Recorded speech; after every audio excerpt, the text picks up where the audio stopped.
कल हमने एक मित्र के कई सारे प्रश्नों में से एक प्रश्न पर बात की थी और वो प्रश्न था कि सत्य मौन में प्रकट होता है।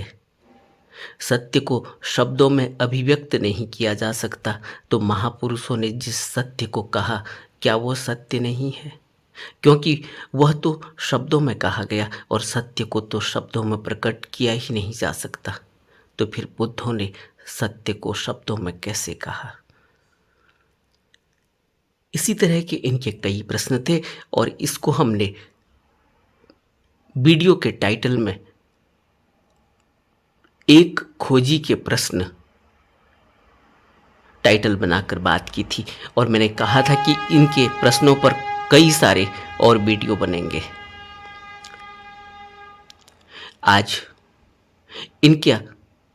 इनके प्रश्नों की इस सीरीज में दूसरे प्रश्न पर बात करते हैं। इन्होंने कहा है कि मेरी दूसरी जिज्ञासा है, वास्तविक ध्यान क्या है? मैंने ज्ञान के ग्रंथ पढ़ लिए, लेकिन मुझे आज तक समझ नहीं आया वास्तविक ध्यान क्या है। क्या मन का मिट जाना ही ध्यान है या ध्यान कोई क्रिया है? मुझे बताएं। यह प्रश्न भी अच्छा है। ध्यान की शुरुआत करने से पहले हमें इस प्रश्न के बारे में गहरे में समझ आवश्यक है कि क्या है वास्तविक ध्यान और क्या मन का मिट जाना ही ध्यान है। तो पहले बात करते हैं कि ध्यान हम किसको कहते हैं। साधारण शब्दों में हम ध्यान कहते हैं कि जब हम कोई काम करते हैं तो उसको ध्यान से करते हैं, टिक कर करते हैं, अपना सारा फोकस लगाकर करते हैं और हम अपने जानने वालों को भी और हमें भी हमारे माँ बाप ने यही कहा कि कोई भी काम करना हो तो ध्यान से करना। तो ध्यान का अर्थ हुआ कि अपने पूरे दिमाग को, अपनी पूरी बुद्धि को, अपनी पूरी ऊर्जा को जो भी कृत्य किया जा रहा है उसमें केंद्रित कर देना, उसमें लगा देना, उसमें टिका देना। इसको साधारणतया बोलचाल की भाषा में, रोजमर्रा के दैनिक का बोलचाल की भाषा में हम ध्यान कहते हैं। लेकिन वास्तविक ध्यान क्या है? इन्होंने प्रश्न पूछा कि मैंने ज्ञान के ग्रंथ तो पढ़ लिए, लेकिन मुझे समझ नहीं आया कि वास्तविक ध्यान क्या है। क्या मन का मिट जाना ही ध्यान है? और जब हम आध्यात्मिक दृष्टि से ध्यान की तरफ बढ़ते हैं तो मन उसमें मुख्य होता है। मन की वजह से ही हम ध्यान की तरफ बढ़ते हैं। आपने देखा, कोई भी व्यक्ति ध्यान की तरफ बढ़ता है तो उसका ध्यान की तरफ आने का उद्देश्य ही यही है कि किसी तरह से वह मन पर नियंत्रण पा ले, किसी तरह से वह अपने मन के कारण जो उसे दुख मिल रहे हैं वह इन दुखों से मुक्त हो जाए। दुख मन से ही मिलते हैं। अपने दुखों की मुक्ति के लिए आदमी ध्यान की तरफ आता है। शुरुआत वो इसीलिए करता है।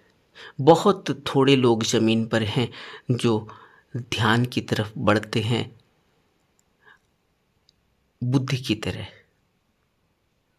जो यह जानना चाहते हैं कि फिर जीवन क्या है, जीवन के बाद क्या है, जीवन से पहले क्या था,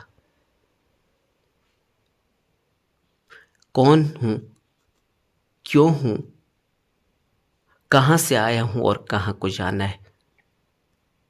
यह जो प्रश्न उठते हैं तो व्यक्ति इनकी खोज में निकलता है तो ध्यान की तरफ बढ़ता है, क्योंकि उसे पता चलता है कि उसे बताया जाता है, उसने ग्रंथों में, ज्ञानियों के शब्दों में यह बात पढ़ी है या सुनी है कि ध्यान से ही सब उत्तर मिलते हैं, ध्यान से ही सभी प्रश्नों के उत्तर मिलते हैं, ध्यान से ही सभी प्रश्न गिर जाते हैं, ध्यान से ही मैं कौन हूं इसका पता चलता है, ध्यान से ही सेल्फ रियलाइजेशन होता है, अपना पता चलता है। और ध्यान की शुरुआत हम जब करेंगे, अब ये प्रश्न एक और है इसी में कि क्या ध्यान कोई क्रिया है? क्या मन का मिट जाना ही ध्यान है? ये दो प्रश्न इसके साथ ही साथ हैं और जुड़े हुए हैं। जब हम ध्यान की तरफ बढ़ते हैं तो सबसे पहले जब हम ध्यान करते हैं, पहले तो ध्यान करना होता है। हालांकि ध्यान कोई क्रिया नहीं है, जैसे इन्होंने कहा कि क्या ध्यान कोई क्रिया है? नहीं, ध्यान कोई क्रिया नहीं है, लेकिन शुरुआत में ध्यान एक क्रिया है, क्योंकि ध्यान करने के लिए तैयार करना होता है अपने को। ध्यान करने के लिए मन को लगाना पड़ता है ध्यान में। तो मन का मिट जाना ही ध्यान है? यह प्रश्न है कि क्या मन का मिट जाना ही ध्यान है? हाँ, मन का मिट जाना ही ध्यान है, लेकिन शुरू में मन अगर मिट गया तो फिर ध्यान होगा भी नहीं, इसलिए मन से ही ध्यान किया जाता है। इसलिए मन ही ध्यान करता है, मन इंस्ट्रूमेंट है ध्यान की तरफ बढ़ने का। और जब मन ध्यान करता है तो ध्यान एक क्रिया बन जाती है। इसलिए ध्यान शुरुआत में क्रिया है, लेकिन ध्यान तक पहुंचने के पर ध्यान कोई क्रिया नहीं है। एक स्थिति आती है कि फिर ध्यान कोई क्रिया नहीं होता। अगर ध्यान कोई क्रिया होगा तो फिर हम कोई कृत्य कर रहे हों और ध्यान से अगर करें तो पहले ध्यान भी क्रिया है और जो कृत्य कर रहे हैं वो भी क्रिया है। तो यह ऐसे ही हो गया जैसे बच्चे जब खेलते हैं तो एक उनका कप्तान होता है, वो कप्तान कहता है अपने खिलाड़ियों से थोड़ा ध्यान से खेलना, थोड़ा देख कर खेलना है। तो वो बच्चा कहता है या तो ध्यान ही कर लूं या फिर खेल ही लूं, या देख ही लूं या फिर खेल ही लूं, करना क्या है ये बताओ। या तो खेलने दो या बोलो कि देख कर खेलो, फिर देखूंगा तो खेलूंगा क्या। और ध्यान से खेलना तो पहले ध्यान ही कर लूं, जब ध्यान ही करूंगा तो फिर खेलूंगा क्या। ये बच्चों के प्रश्न और उत्तर हैं। जब बच्चे आपस में खेलते हैं तो इस तरह की बातें करते हैं। यही बात यहां भी लागू होती है कि ध्यान वैसे कोई क्रिया नहीं है, लेकिन शुरुआत में ध्यान क्रिया बन जाती है। और मन का मिट जाना ही ध्यान है, लेकिन जब तक मन नहीं मिटा है तब तक मन ही ध्यान करता है। मन को लगाना पड़ता है, मन को टिकाना पड़ता है। तो अब प्रश्न यह उठता है कि जिस मन से ध्यान करना है, यह मन क्या है? मन हम किसको कहते हैं? मन हम कहते हैं जो अभी हमारी मन की परिभाषा है। हमारी परिभाषा मन की यह है कि जो भी हमें हमारे अंदर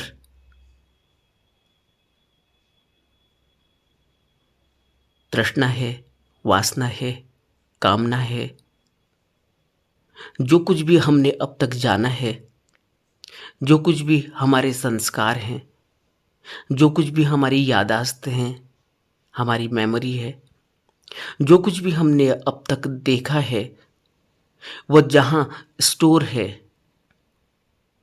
जो कुछ भी हमारे अंदर है अब, उसको हम मन कहते हैं। तो हमारा मन सबका अलग-अलग हो जाता है। सबका मन अलग-अलग हो जाता है क्योंकि मेरे अंदर वासना ज़्यादा है। मेरे मन में वासना भरी है तो मेरे अंदर वासना के विचार उठते हैं। किसी के अंदर तृष्णा ज़्यादा है, उसके अंदर तृष्णा के विचार उठते हैं। तो मेरा मन और उसका मन अलग हो जाता है क्योंकि मेरे अंदर मन में वासना है, मुझे वासना पसंद है, उसको तृष्णा पसंद है। उसका और मेरा मिलाप नहीं हो पाता। और कुछ चीज़ें बिल्कुल ही कॉमन हैं। जो चीज़ें कॉमन हैं वो शरीर की आवश्यकताएं हैं। शरीर का अपना एक विज्ञान है, एक सिस्टम है। शरीर उस सिस्टम पर काम करता है। जैसे जैसे उम्र बढ़ती है तो जवानी आती है। बचपन होता है तो बचपन में एक बाल मन होता है। वो बाल मन उसी तरह से कृत्य करता है, बच्चों के जैसा मन। बहुत छोटी छोटी चीज़ों में उनकी आशा अटक जाती है। उनको तुम कहीं बड़े होटल में खाना खिलाने के लिए ले जाओ, वो कहेंगे नहीं, हमें इसकी कोई ज़रूरत नहीं, हमें तो 5 रुपए की चॉकलेट ही काफ़ी है। 5 रुपए का टकाटक मिल जाए या कुरकुरे मिल जाए, वो उसमें खुश हैं। बजाय इसके कि तुम उनको लजीज व्यंजन के लिए किसी 5 स्टार होटल में ले जाओ, वो कहेंगे नहीं, हमें अपनी साइकिल चलाने में मज़ा आता है, हमें तुम किसी बाइक में बैठा कर ले जाओ या गाड़ी में बैठा कर ले जाओ, उससे ज़्यादा बेहतर है कि हम अपनी साइकिल चलाएं। बाल मन है, इसी तरह से एक जवानी है, उसका अपना एक मन है। तो शरीर जिस तरह से बदल रहा है, हार्मोनल सिस्टम बदल रहा है, केमिस्ट्री बदल रही है, उसी तरह से मन में भावनाएं उठती हैं। वो सबका है। जवानी सबके अंदर आती है, हार्मोनल चेंजेस सबके अंदर आते हैं। उसी तरह से मन व्यग्र हो जाता है, उसमें एक्साइटमेंट आ जाता है, उसमें उमंग उठती है। लेकिन कौन क्या चाहता है, यह सब का अपना अपना है, क्योंकि उसके अंदर जिस तरह के संस्कार हैं वो उसी तरह के संस्कार के हिसाब से ही विचार और भावनाएं उठाता है। इसलिए सबका अलग अलग हो जाता है, सबके विचार अलग अलग होते हैं। थोड़े बहुत मिलते हैं, कहीं लगता है मिलते हैं, लेकिन नहीं, फिर बदल जाते हैं, क्योंकि मन इसी तरह से है। वो अभी कुछ है, दूसरी थोड़ी देर में कुछ और है। इसीलिए ज्ञानियों ने मन को पारे की तरह कहा कि यह पारे की तरह है। और ज्ञानियों ने मन को, जब यह मन टिक जाता है तो इसकी अपनी ही रोशनी है, इसका अपना ज्ञान है, ऐसा भी कहा। तो हमारे अंदर जिसको हम मन कहते हैं, यह पूरा एक कंटेनर है, एक बॉक्स है। इसमें सब कुछ है, आशाएं, तृष्णाएं, वासनाएं, भूत, वर्तमान और भविष्य के सपने और यादें, इसमें सब समाई हुई है। सारी यादाश्त, या वह भी जो भूल गया है, हमें लगता है कि भूल गया, वह भी कहीं पीछे है। कभी उस तरह की कोई इमेज आएगी तो यह उसको कोरिलेट कर देगा, फिर कहेगा कि हाँ, ये तो कहीं देखा हुआ सा लग रहा है। तो इस मन जो इन्होंने प्रश्न पूछा है कि क्या मन का मिट जाना ही ध्यान है? मन का मिट जाना ही ध्यान, मन का ठहर जाना, मिट जाना नहीं। मन मिटता नहीं, मन ठहर जाता है। जब मन ठहर जाता है तो मन में क्या है यह सब दिखने लगता है। अभी तो दिखता ही नहीं। अभी मन की चाल इतनी तेज है कि हम जब कृत्य कर जाते हैं तब हमें पता चलता है कि हमने गलत कर दिया, जब उसके परिणाम आते हैं। अभी तो हमारी यह स्थिति है। अभी तो हम, इसलिए तो बुद्धों ने कहा कि आदमी इतने प्रमाद में है कि वो मरे मरे जीवन जी रहा है, और वह जो भी करता है, जो उसे लगता है कि वो अच्छा कर रहा है, वो अच्छा होता नहीं। वो बाद में पता चलता है कि वो जिसको अच्छा समझ रहा था उसके परिणाम तो बहुत भयानक और बुरे आए हैं। तो अभी हमें पता ही नहीं कि हमारा मन हमें कहाँ ले जा रहा है। हम एक ऐसे चौराहे पर खड़े हैं जहाँ से कहाँ को जाना हमें कुछ पता नहीं, लेकिन जहाँ को मन किया वहाँ को चले गए, और बाद में हमें पता चलता है कि वो जहाँ को गया था वो रास्ता बहुत दुख में डाल देने वाला था। और हम उस रास्ते को देखकर समझ रहे थे कि हमारा मन कर रहा है, हमें अच्छा लग रहा है, क्योंकि यहाँ इस रास्ते पर फूल खिले हैं, इस रास्ते पर कुछ दृश्य दिखाई दे रहे हैं, लेकिन हमें उस रास्ते का अंत पता नहीं था। और इसलिए ज्ञानी हमसे कहते हैं कि मरे मरे हम जीवन जी रहे हैं, क्योंकि हमारे हर कृत्यों का परिणाम दुख ही होता है।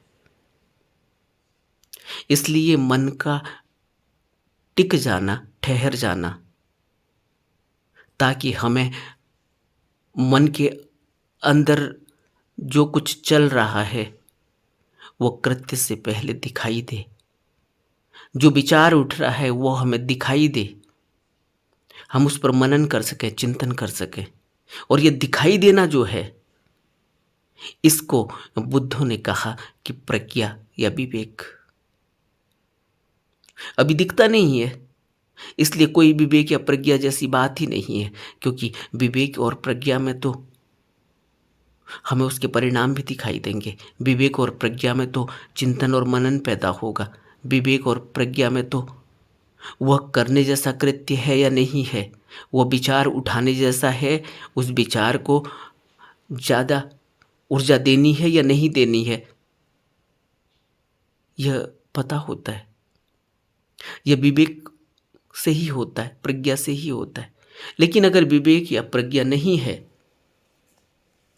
जगी नहीं है, तो फिर हमें पता ही नहीं होगा कि जो विचार उठ रहा है उसके परिणाम क्या आने वाले। हम तो यही सोचेंगे कि हम गलत थोड़ी करते हैं। तब जब विवेक या प्रज्ञा न हो तब अहम ज़्यादा होता है, अहंकार ज़्यादा होता है, मैं और मेरी ज़्यादा होती है। और विवेक और प्रज्ञा आते ही मैं और मेरी का नाश होने लगता है। यही परिभाषा है। मनुष्य की प्रगति की परिभाषा है यह। मनुष्य की ध्यान में उन्नति की परिभाषा है यह। और बुद्ध की विवेक और प्रज्ञा कैसी रही होगी, जरा सोचो कि सिर्फ एक बार मृत्यु को देखा था बुद्ध ने, मृतक को देखा था, और उनके अंदर जो विचार उठा वो इतना गहरा उठा, उस विचार में इतनी ऊर्जा थी कि वो विचार फिर फीका नहीं पड़ा। और उस विचार तक पहुंचने के लिए, उसको अंजाम देने के लिए बुद्ध ने क्या किया है, यह उनकी जीवनी हमें बताती है।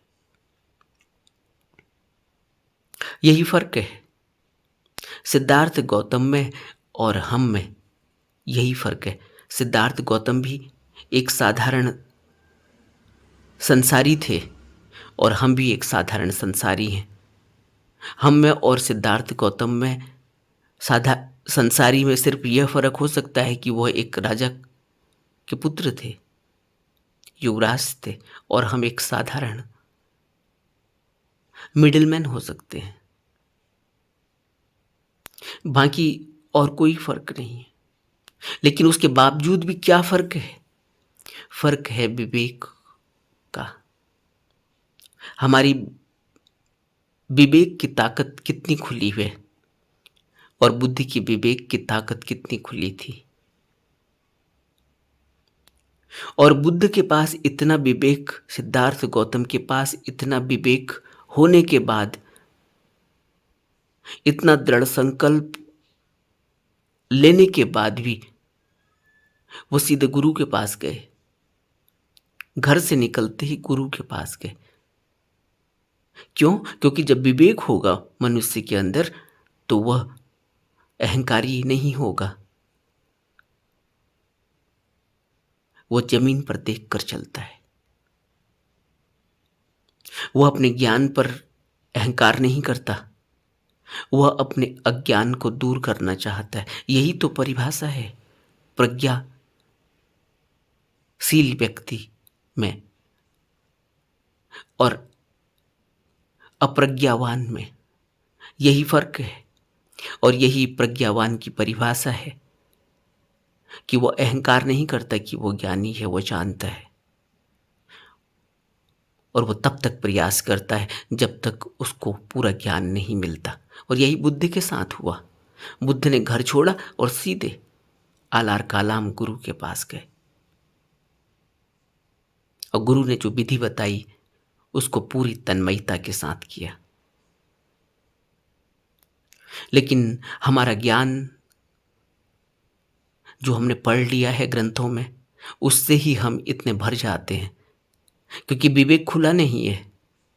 उस ज्ञान को हमने कंठस्थ कर लिया है लेकिन उसको अपने जीवन में उतारा नहीं, तो हम अहंकारी हो जाते हैं और फिर दूसरों को ज्ञान देने लगते हैं कि हम तो जानते हैं, हमारे सामने कौन टिकेगा, आओ जरा।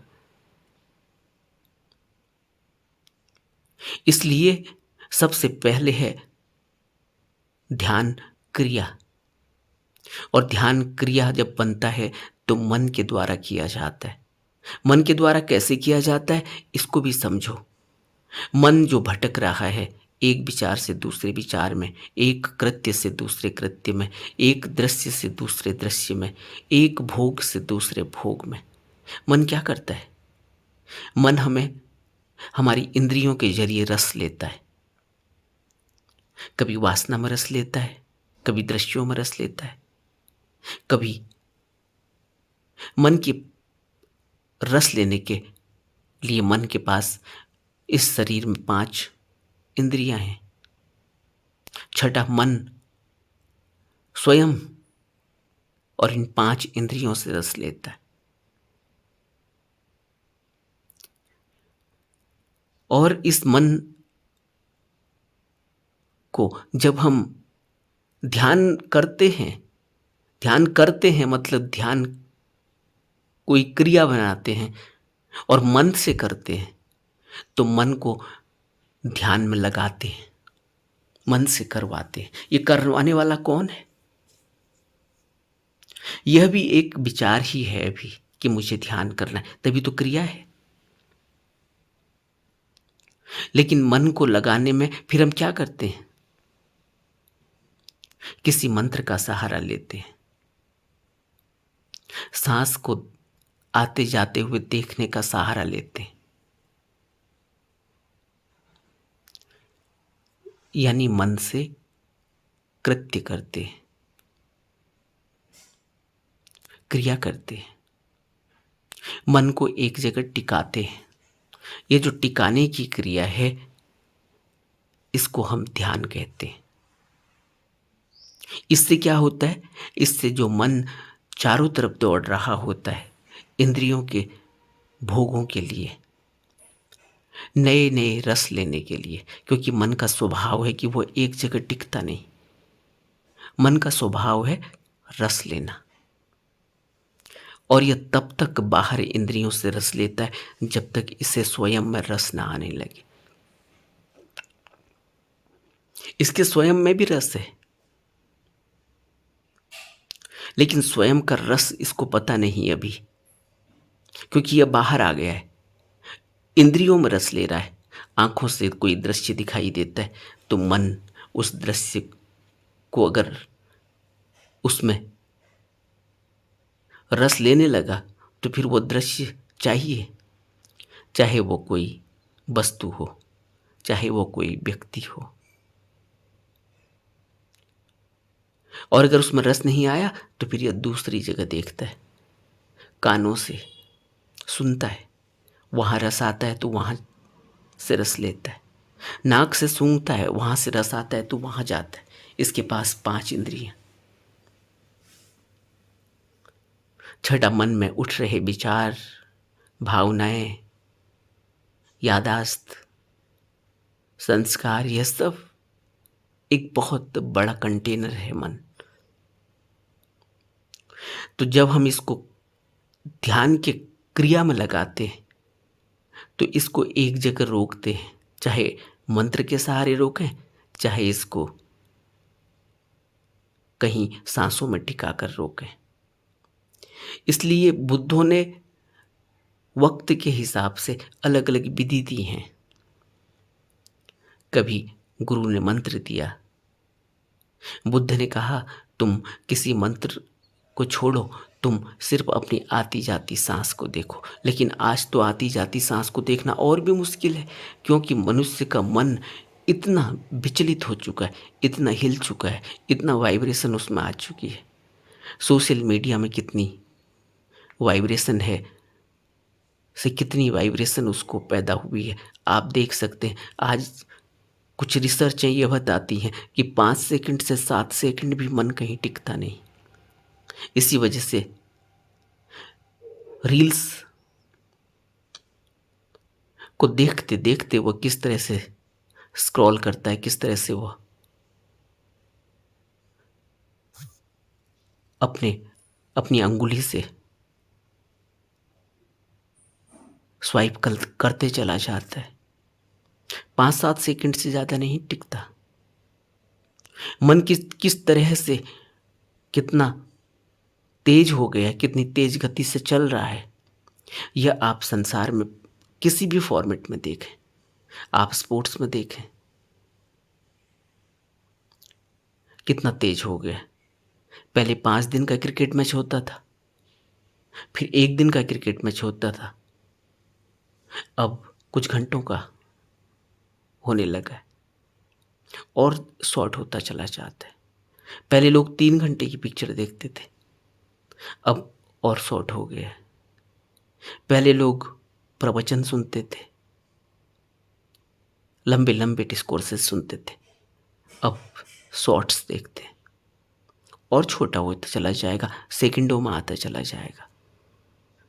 घंटों से मिनटों में आया, मिनटों से सेकंडों में आता चला जाएगा, क्योंकि मन इतनी तेजी से चल रहा है।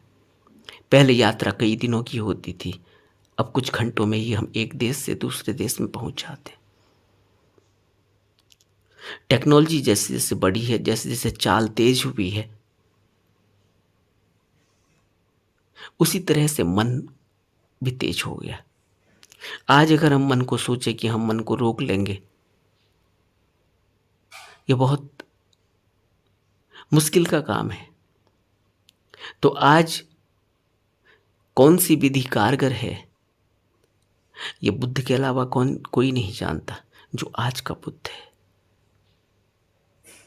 इसलिए हमें विधि वह अख्तियार करनी है जो आज के परिप्रेक्ष्य के हिसाब से ठीक हो। वक्त बदलता चला जाता है, विधि बदलती चली जाती है, और विधि का अर्थ है क्रिया। कौन सी क्रिया करनी है, और मैंने कहा कि कोई क्रिया है नहीं तभी तक क्रिया है। अगर आपने विज्ञान पढ़ा हो, एक पिवटल पॉइंट होता है, उस पिवटल पॉइंट को हम धुरी कहते हैं हिंदी में। आपने कभी अगर, जिसको अंठी कहते हैं, कंचा, अगर कभी जैसे बच्चे गोली खेलते हैं, कंचा खेलते हैं, अंठी खेलते हैं, कभी आपने उसको अगर घुमाया हो ज़मीन में, या लट्टू, बच्चे लट्टू खेलते हैं, लट्टू घुमाते हैं, तो वो लट्टू या वो अंठी, कंचा जब घुमाया जाता है ज़मीन पर, धुरी पकड़ लेता है एक वक्त के बाद। जब वो धुरी पकड़ लेता है तो फिर कुछ करने जैसा नहीं रह जाता, फिर कृत्य नहीं रह जाता, फिर तो हो रहा है। आपने इस चीज को कभी गौर किया? फिर वह कृत्य करने जैसा नहीं होता, फिर उसको घुमाना नहीं पड़ता, फिर वो घूम रहा होता है, अपनी धुरी पकड़ ली उसने। अगर आपने कभी इसको नहीं देखा तो अब देखना, जब वो धुरी पकड़ लेता है तो फिर आप अंदाजा भी नहीं लगा सकते कि वो घूम रहा है या नहीं घूम रहा है, स्थिर है या घूम रहा है। और फिर आप यह भी अंदाजा नहीं लगा सकते कि ये कितनी देर तक घूमेगा। अभी तक आपने 50 बार उसको घुमा लिया उसी ड्यूरेशन में, और अब वो जब उसने धुरी पकड़ ली है तो उसकी कित, कितनी देर वो घूमेगा, इसको आप अंदाजा भी नहीं लगा सकते। अब वो अकृत्य वाली स्थिति में पहुंच गया। अब आपको करने जैसा कुछ भी नहीं है, अब हो रहा है। अब आप देख रहे हो कि लट्टू घूम रहा है, आप उस लट्टू को उसी की रस्सी से खींच के अपने हाथ में रख लेते हो।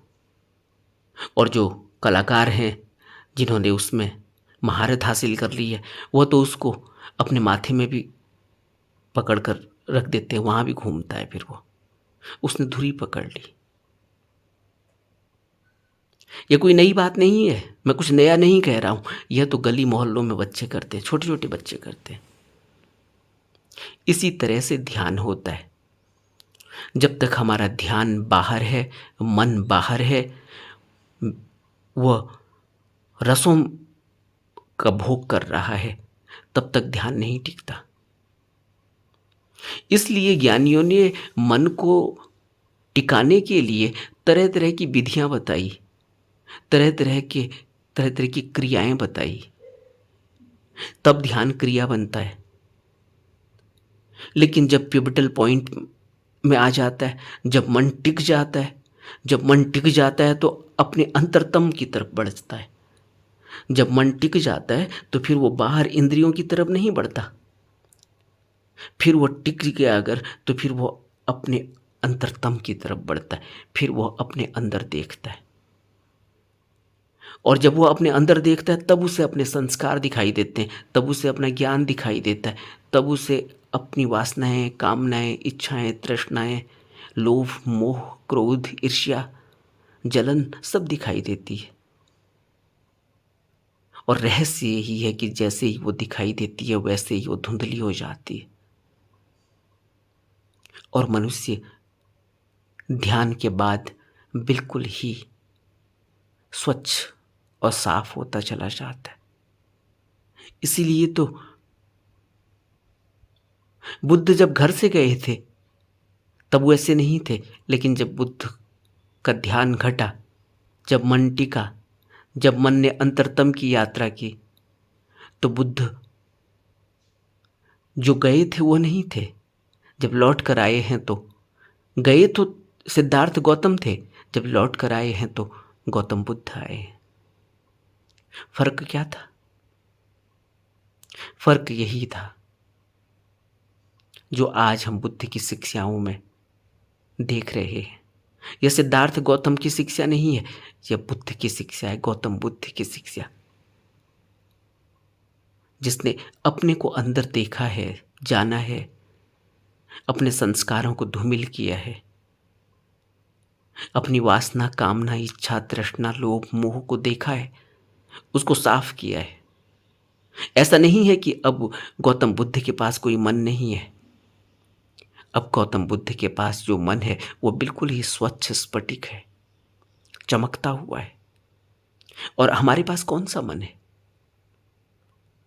मैं जिनके प्रश्नों का उत्तर दे रहा हूं, अगर वो देखें अपने मन को, तो जानेंगे कि उनके पास कौन सा मन है। क्या उनके पास गौतम बुद्ध की तरह मन है?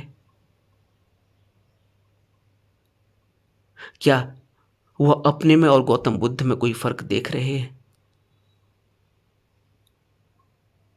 और यह प्रश्न सभी से है। तो जो इनकी दूसरी जिज्ञासा है कि वास्तविक ध्यान क्या है, वास्तविक ध्यान यही है कि किसी तरह से हम अपने मन को रोक लें, उसकी वासनाओं को, उसकी कामनाओं को, उसके संस्कारों को देख लें। और देखने के लिए उसको रोकना होगा। चलते हुए को नहीं देखा जा सकता, उसको रोकना होगा। उसको रोकने के लिए ही सारी विधियां हैं। जब वो रुक जाएगा तो फिर उसके बाद कोई विधि की जरूरत ही नहीं है। जब वो रुक जाएगा तब वो खुद ही आंतरिक यात्रा करता है। वो बाहर की यात्रा कर रहा है भोग विलास वासनाओं के लिए, लेकिन जब वो आंतरिक यात्रा करेगा तो फिर निर्मल होता चला जाएगा, स्वच्छ और स्फटिक होता चला जाएगा। और जब वो आंतरिक यात्रा करेगा तब वो बुद्ध की उस अवस्था में देख जाता है। तब बुद्ध का मन और हमारा मन एक ही हो जाता है। तब बुद्ध का ज्ञान और हमारा ज्ञान एक ही हो जाता है। इसलिए बुद्ध ने कहा था कि बोधि चित्त सबके अंदर है। इसलिए बुद्ध ने कहा था कि बुद्धत्व बीज रूप में सबके अंदर है, बस प्रकट करना होता है। वह शून्य तक पहुंच जाना, अपने शून्य में, जहां मन टिक गया, ठहर गया, शून्य हो गया। शून्य हो गया अगर मन, तो समझ लो कि उसमें जो भी संस्कार थे, जो वासनाएं थी, जो कामनाएं थी, जो लोभ था, जो मोह था, जो तृष्णा थी, वह सब देख लिया गया है। वह सब शीर्ण हो गया है, उसका प्रहाण हो गया है। इसको बुद्ध कहते हैं कि अब तो मैं उस स्थिति में हूं, एक सर कटे हुए ताड़ के पेड़ की तरह, जिसकी अब कोई संभावना नहीं कि उसमें से कोई वासना जगेगी, उसमें से अब कोई पत्ते निकलेंगे, उसमें कोई अब पेड़ ऊपर को उठेगा। बहुत महत्वपूर्ण वचन है यह बुद्ध का। इसलिए अब मुझे कोई फर्क नहीं पड़ता कि क्या वासना उठी है, क्या कामना उठी है, उठेगी नहीं उठेगी। मैं उस स्थिति में ही नहीं हूं। हमें फर्क पड़ता है। कोई नंगी स्त्री, कोई नंगा पुरुष हमारे सामने हो, हमें फर्क पड़ता है। कोई आदमी शराब पिया हुआ हो, नशा किया हुआ हो, हमें फर्क पड़ता है। लेकिन बुद्ध को फर्क नहीं पड़ता। कोई वेश्या हो, कोई नीच हो, कोई मर्डरर हो, कोई राजा हो, बुद्ध के लिए सब बराबर है, लेकिन हमारे लिए बराबर नहीं। हम राजा को जिस दृष्टि से देखते हैं, मर्डरर को उस दृष्टि से नहीं देखेंगे। हम जिस प्यार भरी निगाहों से किसी सुंदर स्त्री को देखेंगे, उतनी ही प्यार भरी निगाहों से हम किसी कुरूप को नहीं देखेंगे।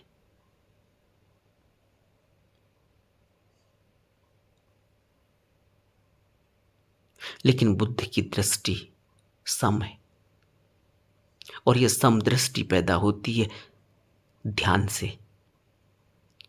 ध्यान पहले क्रिया होता है। जब क्रिया होता है तो मन भी करने वाला होता है।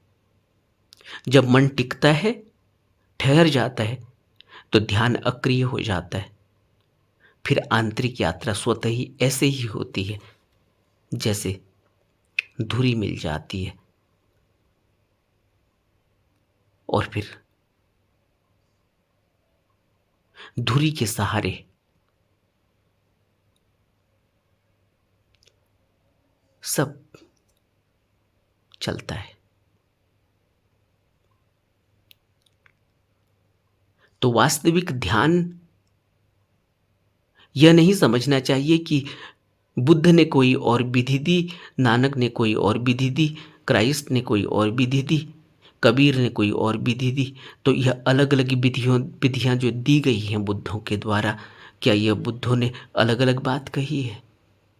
नहीं। वास्तविक ध्यान में कुछ करने जैसा नहीं है। वास्तविक ध्यान तो टिकने के बाद स्वतः घटता है। और इन्होंने अपने प्रश्न में कहा है कि यह उपनिषद और गीता जैसे ग्रंथों को पढ़ चुके हैं, तो इन्होंने जरूर उपनिषद में पढ़ा होगा उद्गीत को। उद्गीत उपनिषदों ने कहा। उद्गीत का अर्थ होता है अंदर में, अंतरतम में एक गीत चल रहा है। अंदर में, अंतरतम में एक अनहद बज रहा है। वास्तविक ध्यान वही है जहां कुछ करने जैसा नहीं है।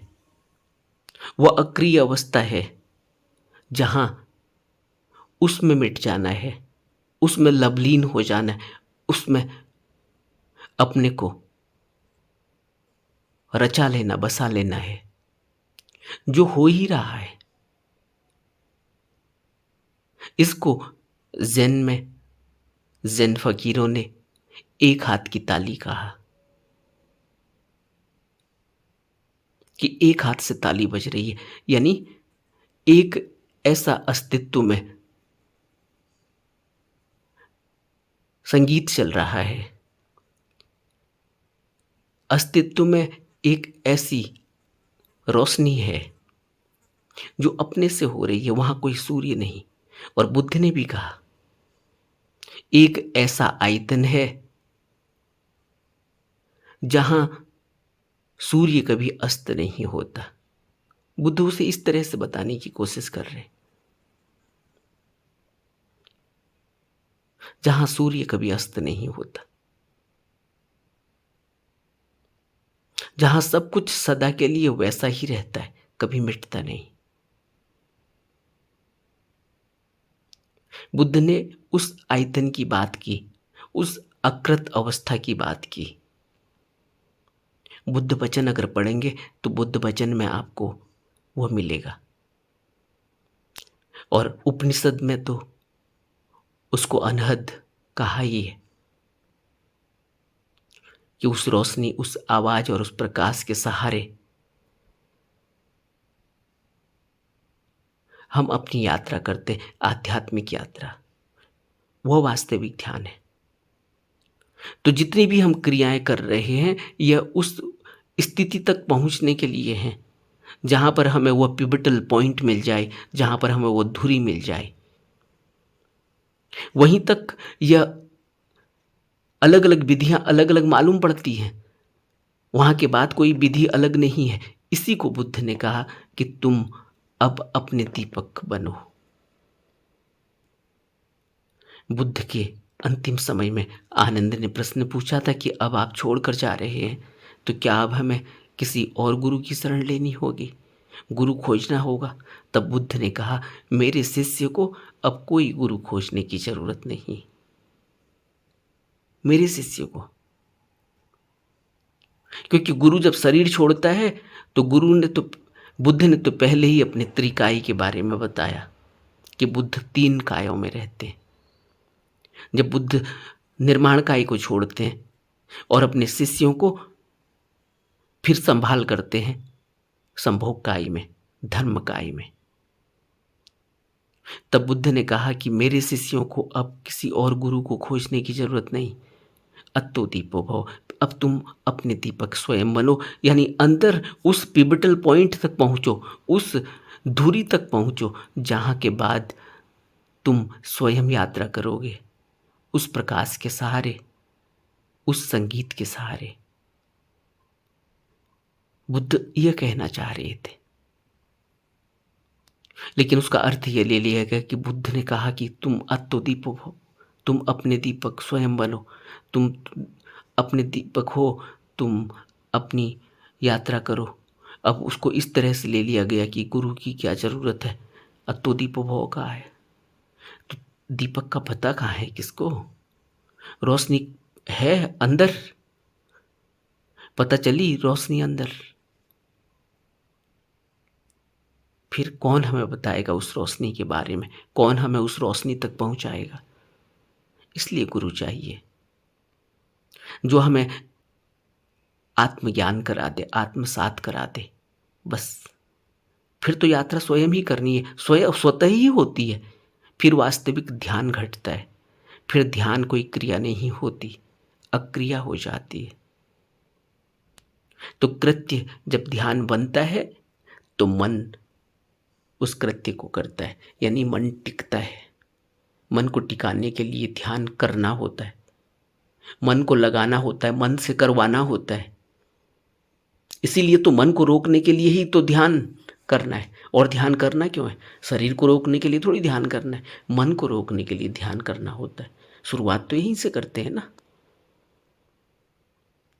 तो इसलिए हमें कोई ऐसा गुरु चाहिए जो हमें उस पिवटल पॉइंट तक पहुंचा दे, जो हमें उस धुरी तक स्थापित कर दे, जहां से फिर हम अत्तो दीपो भव, अपने दीपक की रोशनी से यात्रा कर सकें। फिर हमें वह अनहद स्वयं हमारा सहारा बनता है, हमें शून्य तक ले जाता है। हम शून्यवत हो जाते हैं, शून्य में खो जाते हैं। इसको बुद्ध ने शून्य कहा। मन शून्य हो गया, स्थिर हो गया,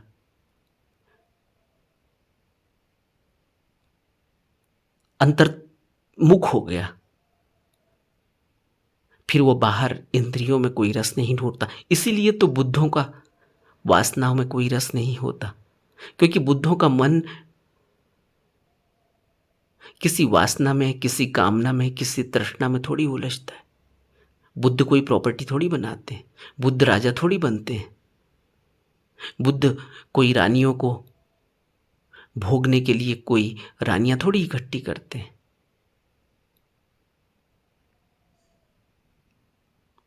यही फर्क है। जो बुद्ध हुआ उसकी यात्रा आंतरिक हो जाती है, वह अंतर में ठहर जाता है, मन अंतर्मुख हो जाता है, स्थिर हो जाता है, दुख और सुख से ऊपर उठ जाता है। मन में ही दुख है, मन में ही सुख है, मन ही कहता है दुख, मन ही कहता है सुख।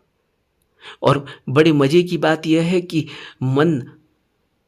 मेरा मन जिस चीज में सुख मिल रहा है कहता है, उसी चीज में दूसरे के मन को दुख दुख मिल रहा है। तो मन की भी दुख सुख की परिभाषा अलग अलग होती है। वही मन किसी से दुखी होता है, वही मन किसी से सुखी होता है, वही कृत्य कभी सुख बन जाता है, वही कृत्य कभी दुख बन जाता है। इस दुख सुख से ऊपर उठ जाता है बुद्ध, इस दुख सुख से ऊपर उठ जाता है ध्यानी। जब ध्यान घटता है, जब वास्तविक ध्यान होता है, वास्तविक ध्यान इससे कहते हैं। ध्यान यह थोड़ी है, जितना भी ध्यान हम जो अभी तक हम ध्यान समझ रहे हैं जिसको, वह सब क्रिया है उस पॉइंट तक पहुंचने के लिए, जिसको मैं पिवटल पॉइंट कह रहा हूं, धुरी तक पहुंचने के लिए कृत्य जो किया जा रहा है।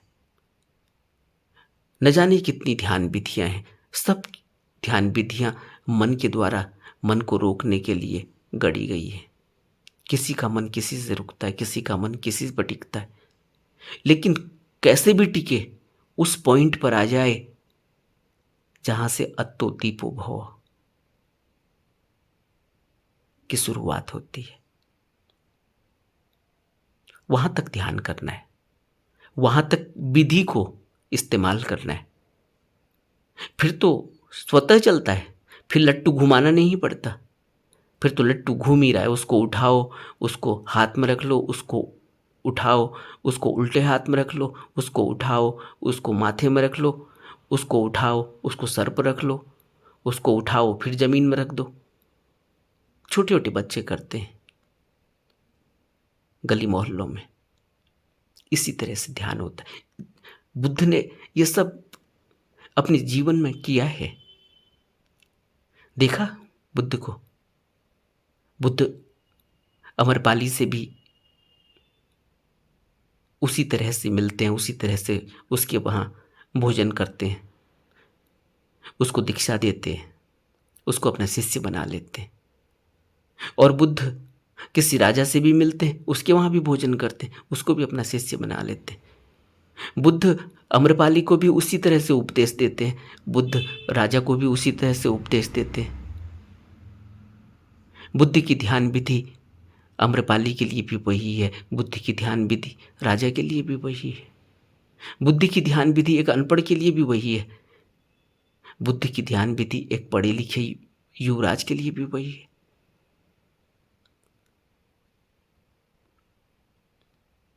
यही फर्क हो जाता है एक आम आदमी में और एक बुद्ध में।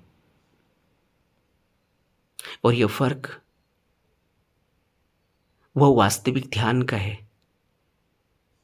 जब तक ध्यान कोई क्रिया है तब तक फर्क दिखाई नहीं देगा, कम दिखाई देगा। लेकिन जब ध्यान घटता है अंदर, उसके बाद जो फर्क दिखाई देगा वो अलग ही होगा।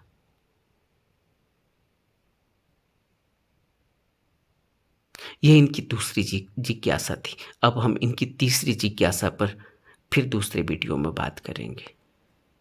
नमो बुद्धाय।